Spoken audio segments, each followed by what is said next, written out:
welcome no images, no distractions, just rain or fire sounds and a story. This narration is designed to help you relax, drift, or disappear into the dark. If you're still awake, comment below what country are you listening from, and is this your bedtime? Subscribe and turn on notifications so you don't miss future nights like this. Story 1. What I found in the family basement. I know, beyond any doubt, that my grandfather was trying to keep something locked away, and I was the fool who set it free. My name is Ava, and I inherited my family's cabin in the remote, pine-choked mountains of Washington after my grandmother passed. It wasn't a grand estate, just a 2-story timber-framed structure that smelled perpetually of damp wood and old books. But it was the last tether to my childhood summers. The plan was simple. Spend 2 weeks clearing it out, listed with a realtor, and never look back. The first unsettling detail was the silence, not a peaceful quiet, but a thick, muffled absence of sound that made my own breathing seem obscenely loud. The second was the cold spot in the kitchen, a perfect circle of icy air you'd walk through moving from the living room to the pantry. And the third was the basement door. It was newer than the rest of the house, solid steel, with 3 heavy-duty deadbolts, all installed by my grandfather in the years before his mind began to fade. My grandmother's lawyer had handed me a single, tarnished key with the deed. She said to leave it be, he told me, his expression unreadable. The first few days were a melancholic blur of sorting through china and moth-eaten linens. It'd work until dusk, the forest outside swallowing the light whole by 4 p.m. Nights were the worst. The cabin's old pipes would groan like a dying animal, and the wind in the pines sounded like whispered conversations just beyond the window glass. I started sleeping with the bedside lamp on. One afternoon, while dragging a box of old National Geographics, I found a loose floorboard under the threadbare living room rug. Beneath it was a small, locked metal box. Using a screwdriver from the tool shed, I pried it open. Inside were a dozen black and white photographs of the cabin under construction. My grandfather and other men standing solemnly beside a deep, rectangular hole in the ground foundation for the basement. In every single photo, the men's faces were turned away from the camera, as if they'd been caught looking at something just out of frame. Tucked among the photos was a yellowed slip of paper with my grandfather's shaky handwriting. It sleeps in the stone. Do not wake it. Do not feed it. Now, I've got a question for you guys watching. We've all had that moment, right? That little voice in your head that says, don't open that door, or don't go down those stairs. What's the one time you actually listened to it? Or, maybe more interestingly, the time you really, really wish you had? Let me know in the comments. The note, of course, had the opposite effect on me. It was the rambling of an old man, a piece of family folklore. Yet, the steel door began to exert a gravitational pull. It'd catch myself staring at it during meals, key felt heavy in my pocket. One rainy evening, the power flickered and died, plunging the cabin into a blackness so complete it felt solid. As I fumbled for candles, I heard it. A sound from behind the basement door. Not a scrape or a bang, but a soft, wet, rhythmic sound. Like something large and fleshy was being slowly dragged up the stairs, one step at a time, pausing on each one. Thump, drag, I stood frozen, a match burning down to my fingers. The sound stopped right behind the door. Then, something scratched lightly against the metal. 3 long, slow rasps. I didn't sleep that night, sitting rigid in an armchair with a kitchen knife in my lap, my eyes fixed on the door. By morning, with the sun streaming weakly through the windows, my fear had curdled into a shaky resolve. This was my house. I needed to know. I waited for the brightest part of the day. With a flashlight in one hand and the key in the other, I approached the door. The metal was cold, even through my sweater. The deadbolts shrieked as I threw them, the noise violently loud in the silent cabin. The key turned with a heavy, final clunk. The door swung inward on silent hinges, revealing a steep staircase descending into utter blackness. A smell wafted up not mildew or rot, but the dry mineral scent of deep earth and something else, coppery and sharp. I descended, the wooden steps groaning under my weight. The basement was not a finished room. It was a raw, excavated space, the walls rough-hewn stone and packed dirt. And in the center of the dirt floor, directly under the main support beam of the house, was a hole. It was about 3 feet wide, perfectly circular, and descended into darkness deeper than my flashlight could penetrate. The edges of the hole looked smooth, almost polished, as if something had worn them down over time. Arranged in a neat circle around the hole were objects. A tarnished silver locket I recognized as my grandmother's, my own childhood teddy bear, which I had not brought with me, and a fresh, red apple. The apple's skin was puckered and wrinkled, as if all the moisture had been sucked out of it.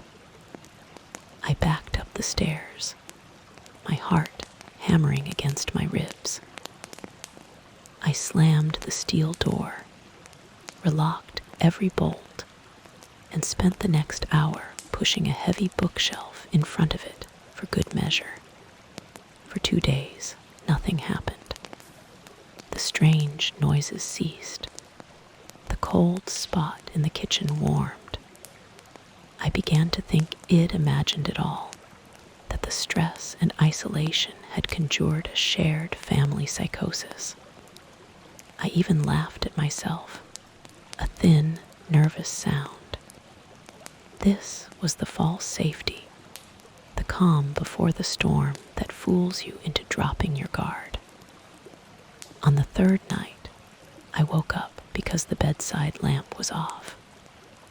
I hadn't turned it off. The room was pitch black, and the air was freezing. From downstairs came the sound of the bookshelf being slowly, methodically pushed aside. The screech of wood on hardwood was unmistakable. Then the deadbolts began to turn. 1, clunk, 2, clunk, 3, clunk. I was paralyzed, buried under the blankets like a child. I heard the steel door swing open. Then the dragging sound began again. Thump, drag, but it wasn't in the basement. It was in the hallway. It was on the stairs. Each thump was the sound of a weight dropping onto a step. Each drag was the sound of something heavy, something wrong, being pulled behind it.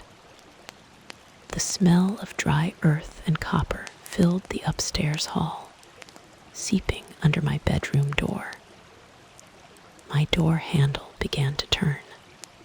Slowly, the door wasn't locked. I watched, mute with terror, as the knob rotated fully and the door began to inch open. The thing in the hallway didn't rush. It was patient. It knew I had nowhere to go. As the door opened wider, the beam from a streetlight outside sliced through the gap, illuminating the figure in my doorway. It was shaped like a man, but made of what looked like packed, dark earth and jagged stones. Vines and old roots writhed through its form like veins. Where its face should have been was a smooth, concave hollow, and in that hollow, nestled among the roots and dirt, were the objects from the circle: my grandmother's locket, my desiccated teddy bear, and the shriveled apple. It took a step into the room, the floorboards creaking under its impossible weight. It didn't speak. It didn't need to. Its intention was a physical pressure in the room, a deep, ancient hunger. It had been fed trinkets and tokens for decades. Now it wanted something real. It wanted the last of the family line. It wanted me. I did the only thing I could think of. I threw back the covers and lunged for the window, fumbling with the rusted latch. Behind me, the dragging sound quickened. The cold intensified, biting into my lungs. I finally shoved the window open and half climbed, half fell out onto the steep-pitched roof, scrambling down the icy shingles and dropping into the frozen mud of the garden below. I didn't look back. I ran through the woods in my pajamas, branches tearing at my skin, until I found the main road and flagged down a logging truck at dawn. I never went back. The cabin and everything in it belongs to the thing in the basement now. The lawyers say the property is unsellable, the taxes are in arrears, and it will be reclaimed by the state. Sometimes, in my new apartment in the city, I'll wake up in the middle of the night. The air will be still and warm.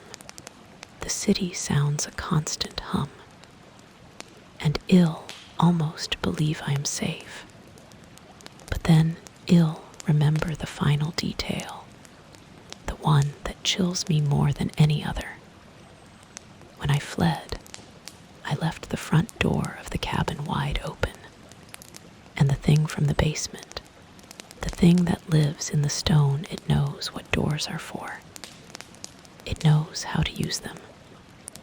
And I have this recurring dream where I am checking my peephole, and all I see is a smooth, hollow darkness where a face should be. And nestled within it, among the roots and dirt, is a small, familiar object from my new apartment. A coffee mug, a house key, a photograph of me. It's learning. It's always learning. And I think it's still hungry. Thanks so much for watching my story. If you felt that chill down your spine, you know what to smash that like button. It really helps the channel. And subscribe for more true horror stories every week. Tell me in the comments what you would have done and what you think was at the bottom of that hole.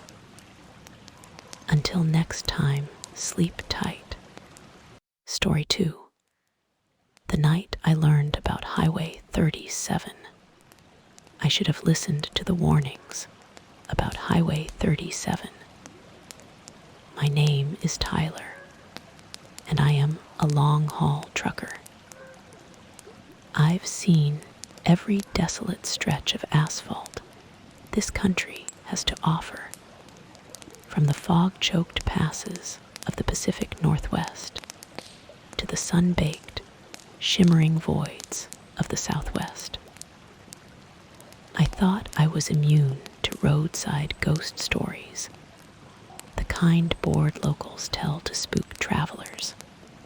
But Highway 37, that ribbon of cracked concrete that cuts through the northern Minnesota pine barrens, taught me a new definition of isolation. It's not just empty, it's hungry. The job was simple: a last-minute, high-pay run from Duluth to a depot near the Canadian border. The cargo was nondescript, paperwork in order. My rig, a 2018 Freightliner I call Bessie, was purring like a kitten. The only catch was the route. My usual path was closed due to a bridge washout, forcing me onto the old state highway, 37. The dispatcher, an older guy named Ron, had chuckled over the radio. 37, huh? Just keep your eyes on the road, Tyler. Don't stop for nothing that don't look right. And for God's sake, don't pick anyone up. It laughed it off. Ron was a superstitious old coot, always going on about black dogs and phantom hitchhikers. The first 50 miles were just boring. Dense walls of pine and spruce pressed in on both sides, so thick the setting sun barely dappled the pavement. The only signs of civilization were the occasional rusted mailbox at the head of a dirt road, disappearing into the gloom. Then the radio started to go. First, the classic rock station from Duluth dissolved into a hiss of static. Then the CB radio, usually alive with the chatter of other drivers, fell silent. Not just quiet, but a dead, hollow silence, as if the air itself had been sucked out of the frequency. I fiddled with the dials, getting only a low, rhythmic thumping that wasn't quite a sound, more a pressure against my eardrums. That was the first unsettling detail. The second was the smell. About an hour in, a coppery, wet scent drifted through my cab's vents, like old pennies and damp earth. I checked my air filters, thinking maybe it hit a skunk, but it persisted, growing subtly stronger. The third detail was the temperature. My digital display began to drop steadily, from a comfortable 68 degrees down to 50, then 45. I cranked the heat, but a deep, bone-aching chill remained, seeping up from the floorboards. All right, I've got to ask you guys, because I think about this a lot now. What's your personal rule for the road? That one thing you'd never do, no matter what. For me, it was always never stop for a stranded car in the middle of nowhere. That rule was about to be tested. That's when I saw the car. A late 90s sedan, cherry red, parked haphazardly on the narrow shoulder, its driver's side door wide open. My headlights swept over it, illuminating the interior. Empty. No one around. My foot hovered over the brake. Every decent instinct said to stop, to check. But Ron's warning echoed, and the silence of the CB felt like a command. I gripped the wheel tighter and drove past. In my side mirror, I saw the car get swallowed by the night. A wave of guilt washed over me, cold and sharp. What if someone was hurt, lying in the ditch? I drove for another 10 minutes, the guilt eating at me. The smell was now unmistakable metallic and rotten. The thumping from the radio had synchronized with a dull ache behind my eyes. I couldn't do it. I was a human being, not some scared kid. I sighed, my breath fogging in the inexplicably cold cab, and began the long process of turning Bessie around on the narrow highway. Pulling up behind the red car, my high beams flooded the scene. The door was still open. I grabbed my heavy-duty flashlight and my tire iron, just in case. "Hello?" I called out, my voice swallowed by the forest. No answer. I approached the car. It was pristine, no damage, keys dangling in the ignition. The gas gauge read half full. On the passenger seat was a child's stuffed rabbit, one button eye missing. The chill intensified. I shone my light into the woods. Nothing. I was about to turn back when I saw it. A single, fresh footprint in the soft mud of the shoulder, pointing into the trees.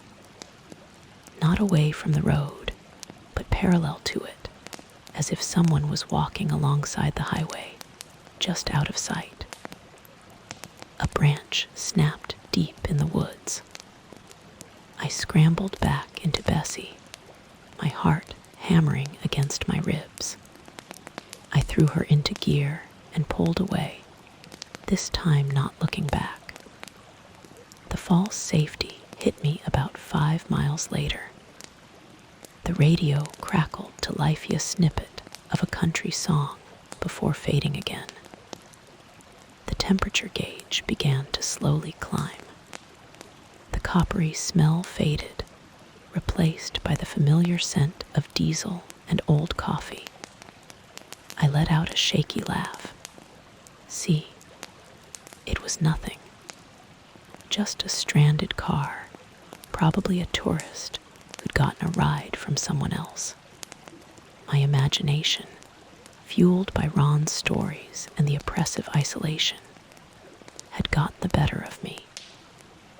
I relaxed my death grip on the wheel. That's when I saw the figure. Up ahead, under the sickly yellow glow of a single, swaying highway light, a person stood in the middle of my lane. I slammed the brakes, the air brakes hissing in protest. Bessie shuddered to a stop. It was a woman, her back to me, wearing a light summer dress that fluttered in a wind I couldn't feel. She was just standing there. My headlights illuminated her, but cast no shadow on the pavement behind her. My blood turned to ice. "Hey," I shouted, leaning on the horn. She didn't move. I couldn't go around, the shoulders were too soft. I inched forward, the grill of my truck getting dangerously close. Finally, she began to turn slowly, as if her joints were stiff. My high beams hit her face. It was my face. Not exactly, but close enough to steal the breath from my lungs. The features were blurred, smudged like a wet photograph. But the structure, the shape of the jaw, the set of the eyes beneath that distorted mask, it was a grotesque reflection of me. And it was smiling a wide, empty smile. A voice, a perfect mimic of my own but dripping with static, crackled from my CB speaker. which had been dead for hours. Tired, Tyler. You can stop now. Panic, pure and electric, shot through me. I didn't think. I slammed the accelerator to the floor. Bessie lurched forward. I braced for impact, but there was none. I roared through the space where she stood. In my rearview mirror, I saw her standing in the road, still smiling, growing smaller. Then, the mirror itself seemed to warp. Her reflection didn't shrink with distance. It stayed the same size, her smudged face now filling the entire mirror, that static-filled smile stretching wide. I screamed and swatted the mirror away, focusing only on the road ahead. The highway began to change. Pines grew taller, denser, their branches weaving together to form a tunnel. The dashed yellow line on the road flickered, sometimes vanishing for hundreds of feet. And then I saw the red car again, parked on the shoulder, driver's door open. I hadn't turned around. I was sure of it. I sped past. A mile later, I saw it again. And again. I was on a loop, a closed, impossible stretch of Highway 37. Exhaustion, deeper than any it'd ever known, began to crush me. My eyelids grew leaden. The voice from the CB whispered again, soothing now, just pull over, Tyler. Close your eyes. It's over. The temptation was profound, a siren's song of oblivion. I saw a wide pull-off ahead, a scenic overlook that hadn't been there before. It would be so easy. Instead, I did the only irrational thing I had left. I wrenched the wheel hard to the left, aiming Bessie's massive grille not at the road, but at the solid wall of pine trees. If the road wouldn't let me go, it'd leave the road. The world exploded in a cacophony of shattering glass, screeching metal, and the groan of shearing timber. Branches clawed at the cab. Something heavy slammed into my side, and darkness took me. I woke up to the smell of pine sap and gasoline. Dawn was breaking, a gray light filtering through the shattered windshield. I was crumpled in my seat, the cab twisted around me. Pain screamed from my ribs, but I was alive. I was in a shallow ditch, Bessie nestled against a giant spruce tree. I could see, through the torn-up earth and broken branches, the smooth gray ribbon of a different highway, Interway 35, busy with morning traffic. I had crashed my way out of Highway 37 and into the real world. They found me an hour later. The state troopers, the paramedics.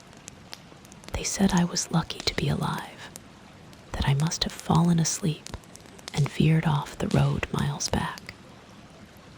They were confused about my location, noting I was far from any reported route. When I babbled about the red car and the woman, they exchanged pitying looks, attributing it to concussion and shock. My logs showed it'd never even been on Highway 37, according to the GPS data. It'd been on 35 the whole time before the accident. The red car with the stuffed rabbit. No reports. No missing persons. I am out of the hospital now. The physical injuries are healing. But last night, as I was trying to sleep in my quiet apartment, I heard a familiar sound. A low, rhythmic thumping, like a distant, faulty engine.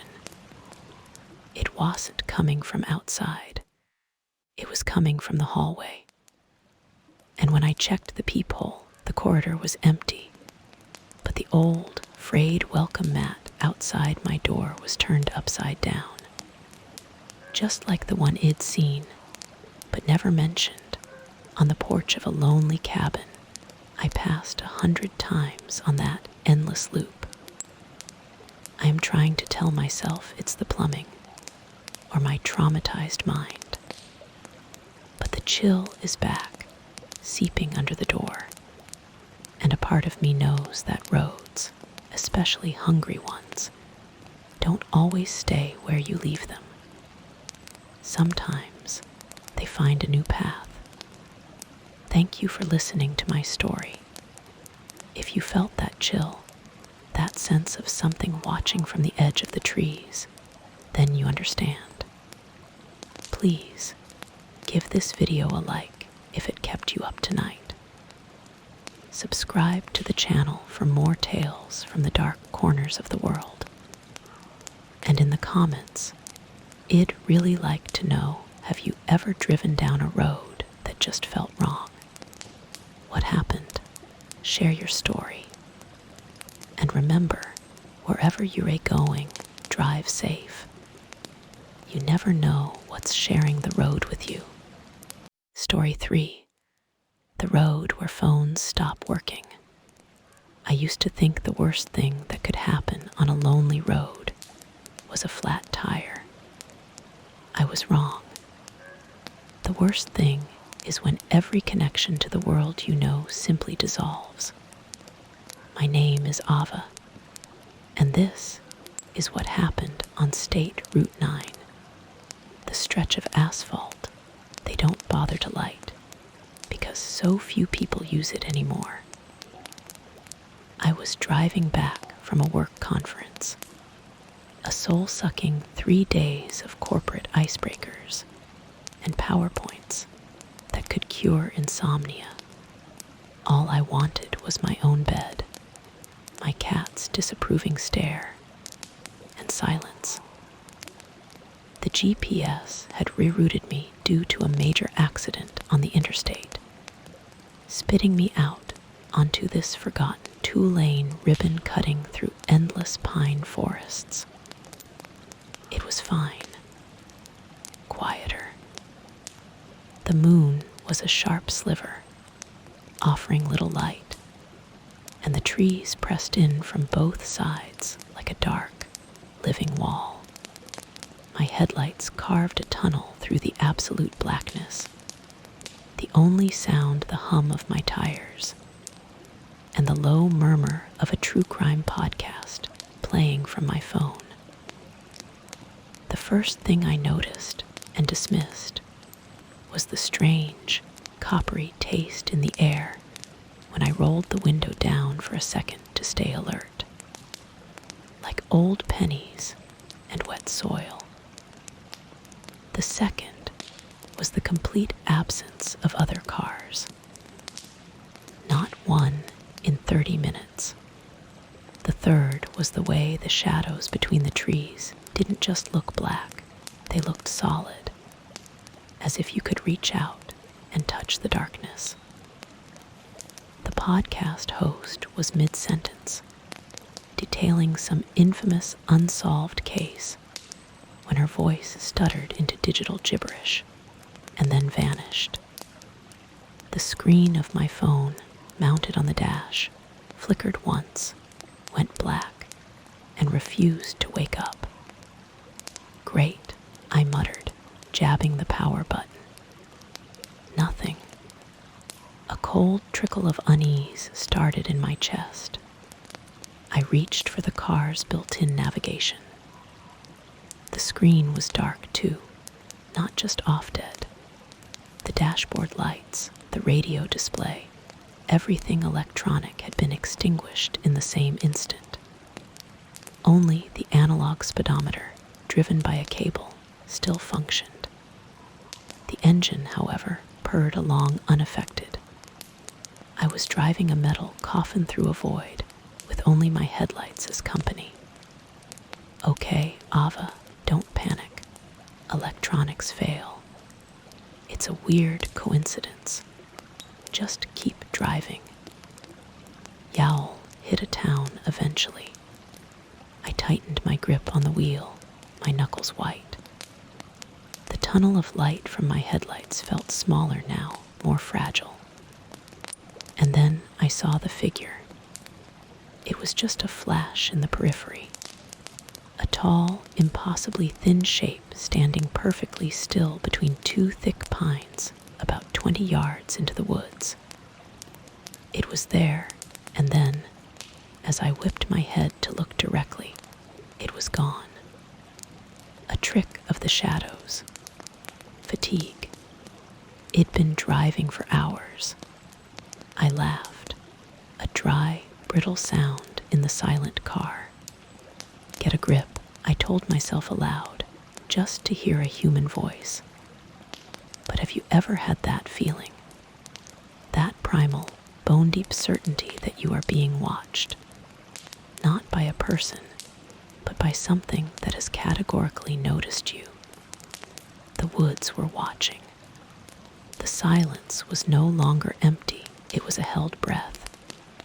I started talking to myself, narrating my driving, just to fill the crushing quiet. Okay, curve ahead. Steady. Come on, where's a gas station? A creepy little shack. Anything. I drove for what felt like an eternity. The road unspooling in a monotonous, dark loop.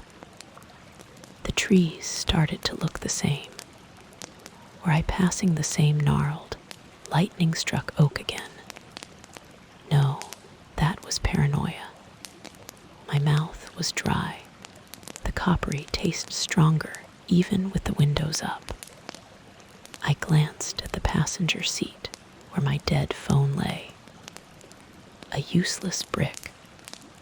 I thought about all the people I could call, the mundane conversations I took for granted.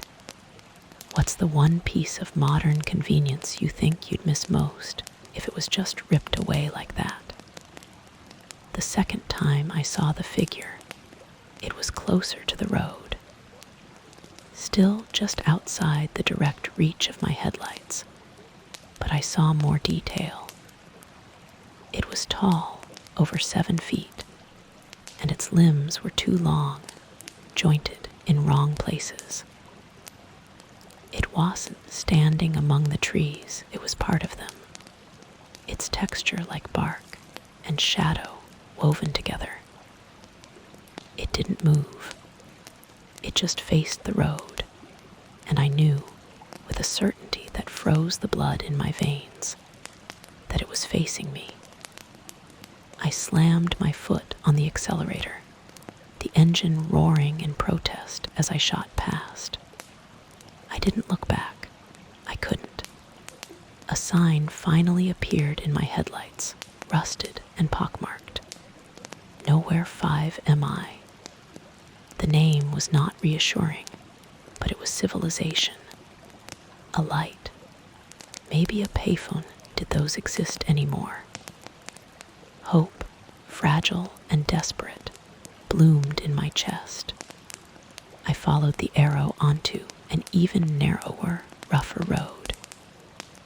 The pines gave way to skeletal, leafless trees I couldn't identify, their branches clutching at the sky like bony fingers. And then I saw the town, or what was left of it. Nowhere was a ghost town in the most literal sense. A dozen crumbling wooden structures lined a single main street.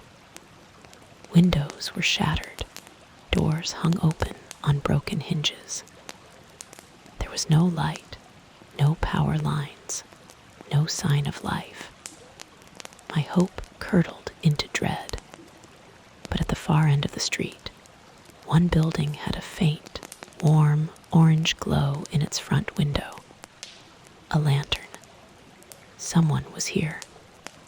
I pulled up in front of it, an old building that might have once been a general store. The door was intact.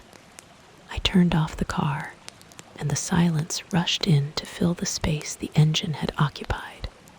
It was absolute. No crickets, no wind, nothing.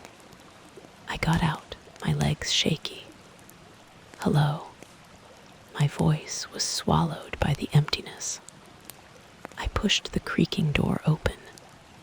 The room inside was empty save for dust, rotting shelves, and a single kerosene lantern sitting on the floor in the center of the room, its flame dancing steadily. It had been lit recently. "Is anyone here?" I called again, stepping inside. The air was stale and cold. This was a mistake, a terrible mistake. I turned to leave, and the door slammed shut behind me with a final, echoing crash. I yanked on the handle. It didn't budge. I was trapped. That's when the whispering started. It wasn't from one direction. It came from the walls, the floorboards, the very soft, sibilant chorus of voices speaking over one another in no language I recognized. It was the sound of dry leaves skittering, of roots breaking stone, and beneath it, a single, clear phrase in English, spoken in a voice that was both young and ancient. "You are here now. You are part of the quiet." I screamed, throwing my shoulder against the door. It held fast. I turned my back to the door, facing the empty room and the lone, mocking lantern. The shadows in the corners of the room began to move. They thickened, stretched, and from them emerged the figure from the woods. Not one, but 3 of them. They unfolded themselves from the darkness, their long, spindly limbs moving with a jerky, unnatural grace. They had no faces, just smooth, bark-like skin where features should be. They didn't advance. They simply stood, surrounding me, their attention a physical weight. Whispering coalesced into a single thought that pressed directly into my mind. The road brings the lonely. The quiet claims the connected. You are disconnected. You are ours. This was their trap. The dead zone on Route 9. This ghost town. They fed on isolation, on the terror of being utterly cut off. My technology hadn't failed. It had been siphoned. The copper taste was the taste of their world bleeding into mine. One of them took a step closer, a limb extending towards me, its end sharp and twig-like. This was it. This was how I ended in a forgotten town called Nowhere. In a final, desperate act, I didn't look at the creature. I looked at the lantern, the one man-made, non-electronic source of light in this place. With a cry that was pure rage and terror, I lunged not for the door, but for the lantern. My hand closed around the hot metal handle, and I hurled it with all my strength at the nearest window. Glass exploded outward in a shower of sparks and flame as the lantern shattered, and a wave of fresh, cold night air rushed in. The creatures recoiled from the burst of real, chaotic fire, their forms shimmering like a disturbed reflection. The mental pressure lifted for an instant. I didn't think. I scrambled through the broken window, glass tearing at my clothes and skin, and ran. I found my car, fumbled the door open, and the engine turned over instantly. I reversed, spun the wheel, and sped back the way I came, not daring to look in the mirror. I drove back onto Route 9, tears blurring my vision, expecting at any moment for the engine to die, for the figures to appear in the road. They didn't. After 10 minutes of frantic driving, my phone beeped to life on the passenger seat, the podcast resuming as if nothing had happened. I sobbed with relief. Soon I saw the distant glow of the interstate, the beautiful, blinding red and white stream of taillights and headlights. I merged into the traffic, surrounded by people who had no idea what lurked in the quiet spaces between the signals. I never reported it. Who would believe me? I moved to a bustling downtown apartment. I keep the TV on for background noise. I haven't taken a road trip since, but sometimes, late at night, if the power flickers or my Wi-Fi drops for a second, that coppery taste floods my mouth, and I'll catch a glimpse from the corner of my eye of a stillness in the shadows of my own hallway that is just a little too deep, a little too intentional. Because I know the truth now. The disconnection isn't something that happens out there. It's a door. And once you've been seen, they know how to find the door to your quiet too. Thank you so much for listening to my story. If you felt that chill, that sense of dread, then you understand why I have to share this warning. Please, give this video a like if it kept you on the edge of your seat. It helps more people find these real accounts. Subscribe and hit that notification bell so you don't miss the next terrifying true tale. And in the comments, I have to ask, have you ever been somewhere so isolated, so cut off, that you felt the rules of the world start to change? I read every single one. Stay safe out there. And remember, sometimes the shortest route home is the longest journey you'll ever take. Story 4. The highway ritual I wasn't meant to see. I wasn't supposed to stop on Highway 17 that night, but the deer in my headlights gave me no choice. My name is Marcus, and I am a long-haul trucker. The loneliness of the cab is my second skin, the hum of the diesel engine a lullaby, and the endless unspooling of asphalt under my tires is a kind of meditation. That particular run was from Spokane to Boise, a route I'd done 100 times. Highway 17 is a known short-cuta desolate, two-lane scar through the Idaho backcountry that saves 3 hours, but costs you all your cell service. My dispatcher, a gruff man named Carl, always said, "Just keep your eyes forward and your foot heavy, Marcus." Nothing good waits on the shoulder of 17. That night, the moon was a bone-white sliver, offering no charity of light. My high beams carved a tunnel through a darkness, so complete it felt solid. The only signs of life were the occasional glittering eyes of rodents vanishing into the scrub. About 2 hours in, I saw eat a massive mule deer, a buck, standing statue, still in the center of my lane. It wasn't grazing. It was just staring down my approaching truck as if in challenge. I slammed the brakes, the air brakes hissing in protest, the trailer groaning behind me. The deer didn't flinch. It waited until the last possible second before leaping, a shadowy phantom, into the pines on the left.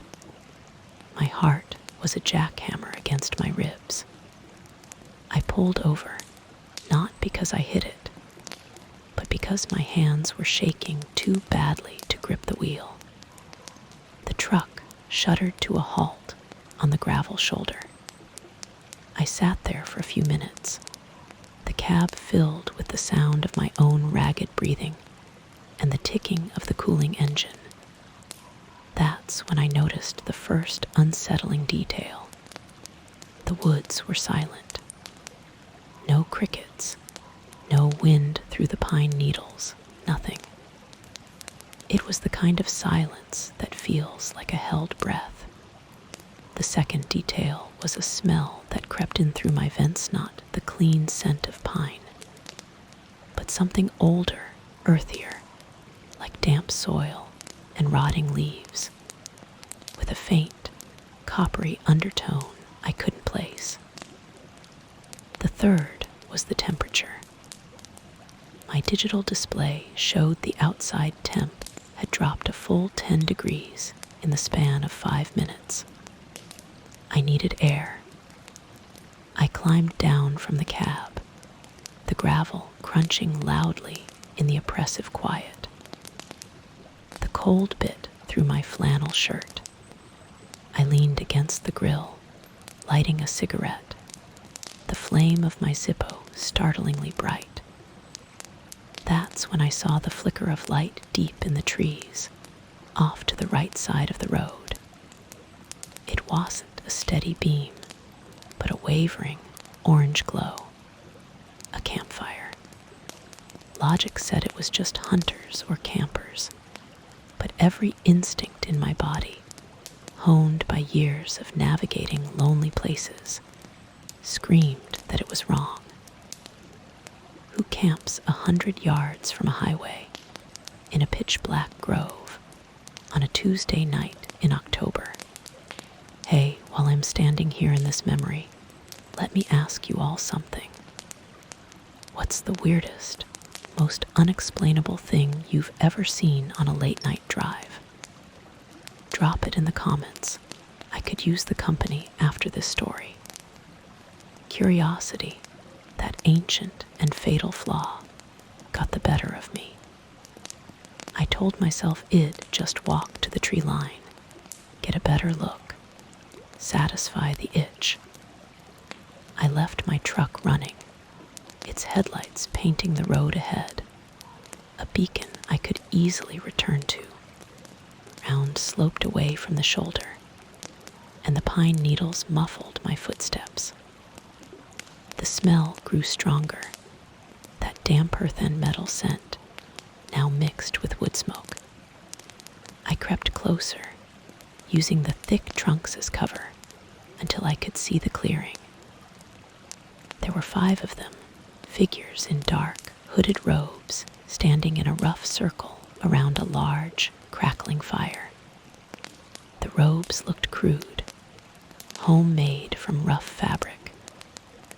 They were chanting something low and guttural, a rhythm that didn't sound like any language I knew. It was a sound that vibrated in my teeth.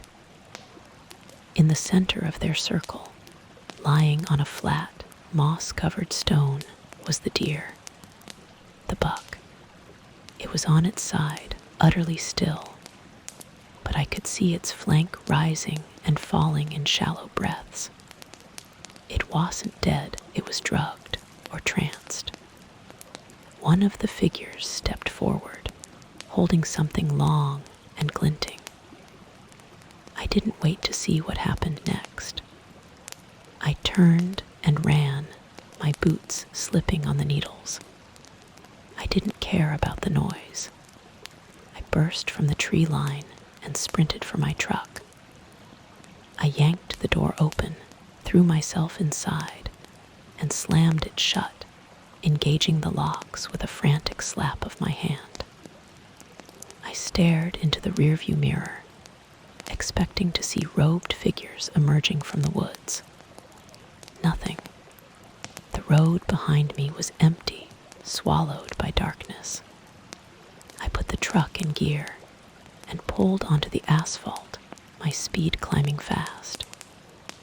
For 20 minutes, I drove like something was chasing me, my eyes glued to the mirrors.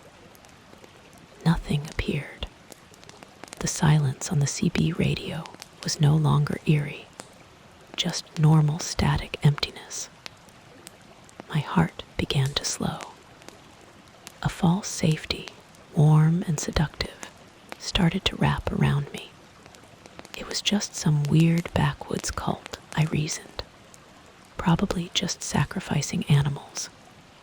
Creepy as hell, but not necessarily a threat to me. I hadn't been seen.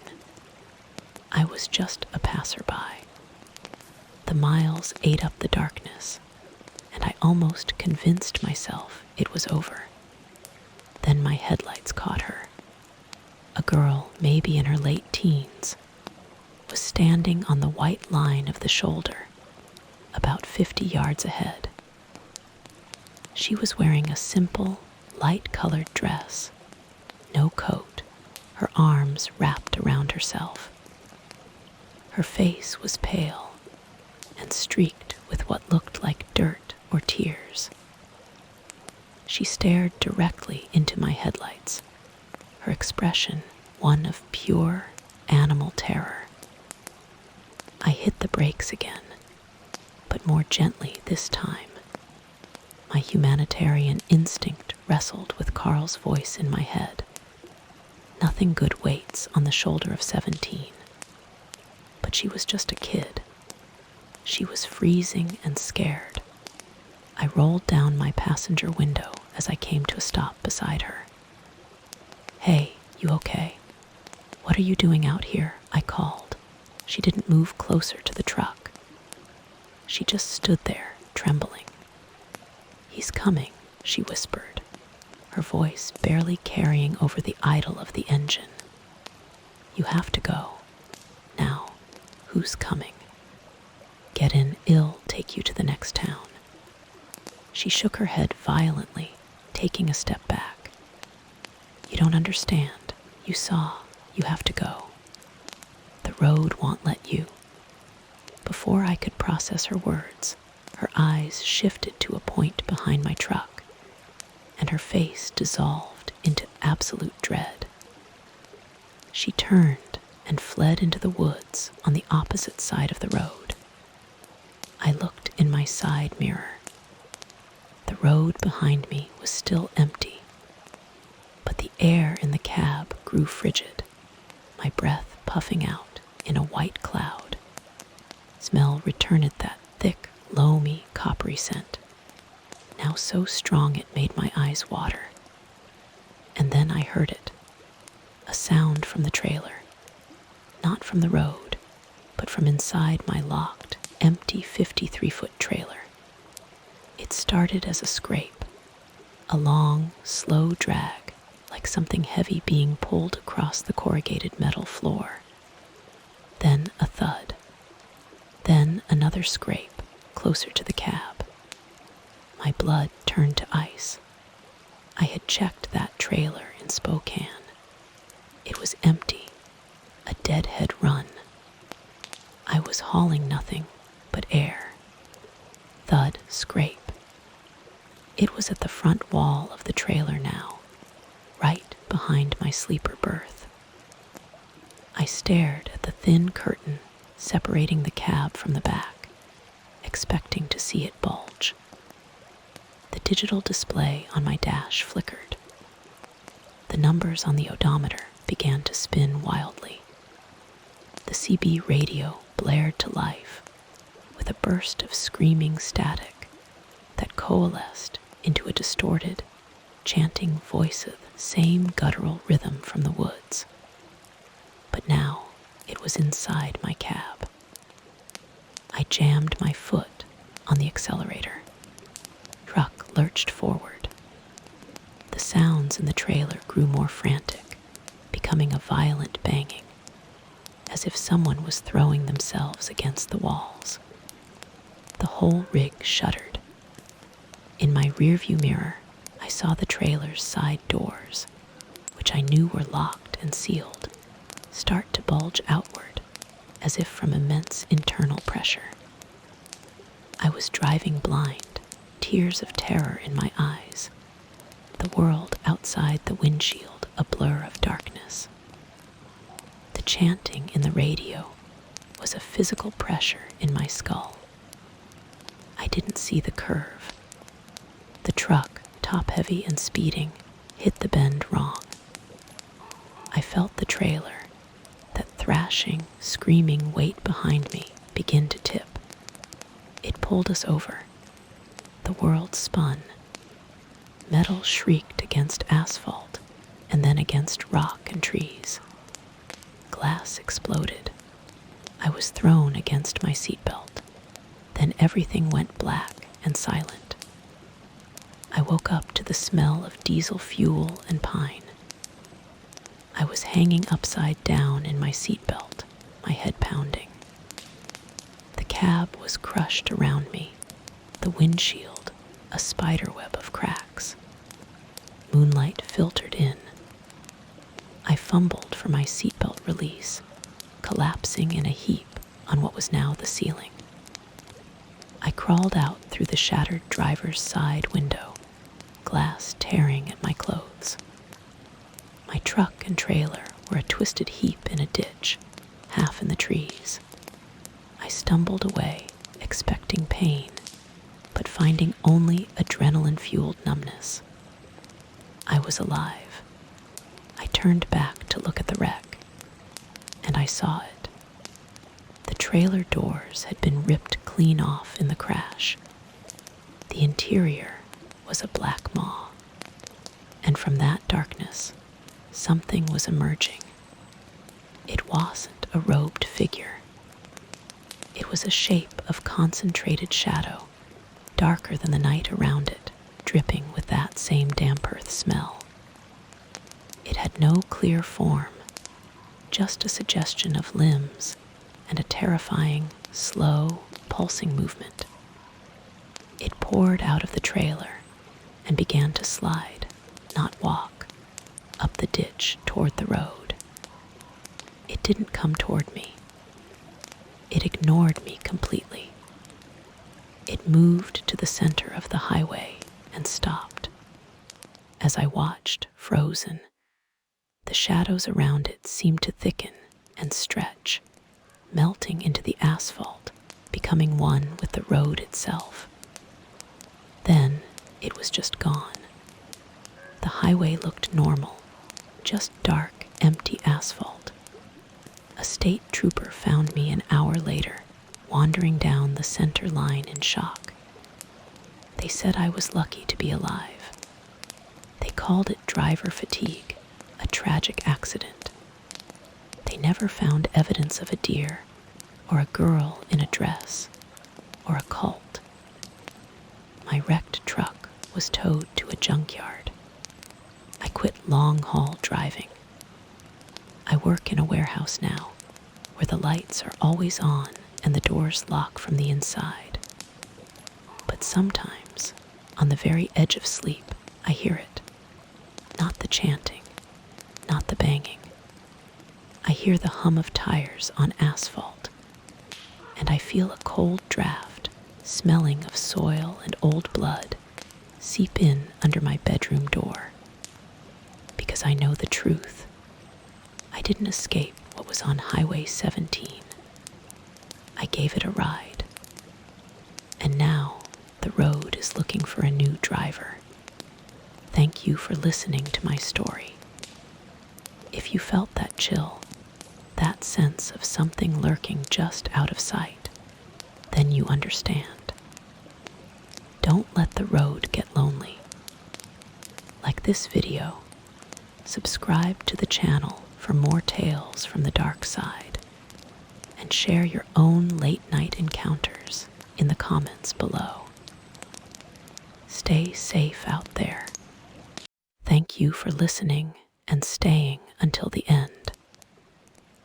If you enjoyed this narration, please leave a comment, like the video, and subscribe to our channel for more stories in the dark. Sharing it with your friends helps keep these nights alive. Sleep well. The rain will continue.